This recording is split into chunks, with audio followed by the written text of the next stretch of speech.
નમસ્કાર. વડોદરા સેન્ટ્રલ જેલમાં બંધ ચૈતર વસાવા માટે મોટા સમાચાર આવ્યા છે હાઈકોર્ટથી.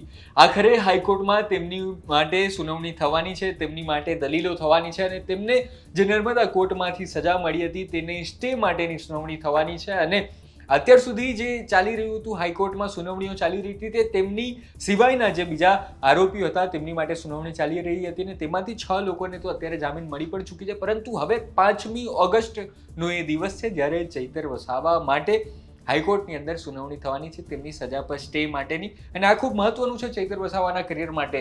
જો કે શું કામ? કારણ કે સૌથી પહેલું આ સજા જોડાયેલી છે તેમના ધારાસભ્ય પદ સાથે. અત્યારે એમએલએના દેડિયાપાડાના ધારાસભ્ય છે, કારણ કે અત્યાર સુધી વિધાનસભામાંથી કે સચિવાલયમાંથી કોઈ એવી જાહેરાત નથી બહાર પાડવામાં આવી જેમાં એવું કહેવામાં આવ્યું કે ચૈતર વસાવાનું જે ધારાસભ્ય પદ છે તે રદ થાય છે. સામાન્ય રીતે નિયમ એવો છે, જનપ્રતિનિધિ નિયમ જે છે, અધિનિયમ છે, તેવું કહે છે કે જો 2 વર્ષ કે તેથી વધારેની સજા જો કોઈ ધારાસભ્યને કે સાંસદને થાય છે તો તેમનું પદ જે છે તે રદ કરવામાં આવે છે. પરંતુ અત્યાર સુધી એવી કોઈ કાર્યવાહી કરવામાં નથી આવી ને તેવામાં હાઈકોર્ટમાં સુનાવણી થવાની છે તેમની સજા પર સ્ટે માટે.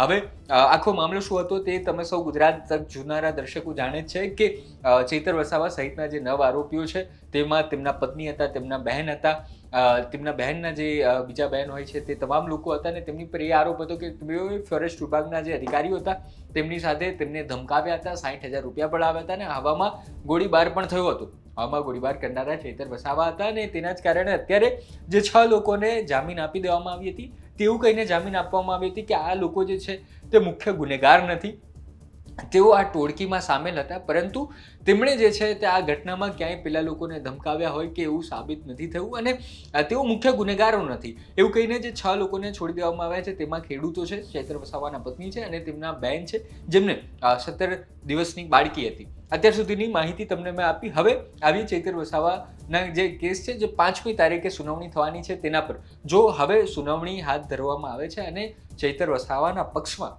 ફેસલો આવે છે તો નર્મદા સેશન્સ કોર્ટમાંથી જે સજા આપવામાં આવી હતી તે જે ચુકાદો છે તે સ્ટે મૂકવામાં આવશે. એટલે કે ચૈતર વસાવાનું જે પદ છે તે યથાવત રહેશે, તે જેલમાંથી બહાર નીકળશે અને આવનારી 2027ની ચૂંટણી છે તે પણ તેઓ લડશે. પરંતુ જો હાઈકોર્ટમાંથી તેમને રાહત નથી મળતી તો શું થશે?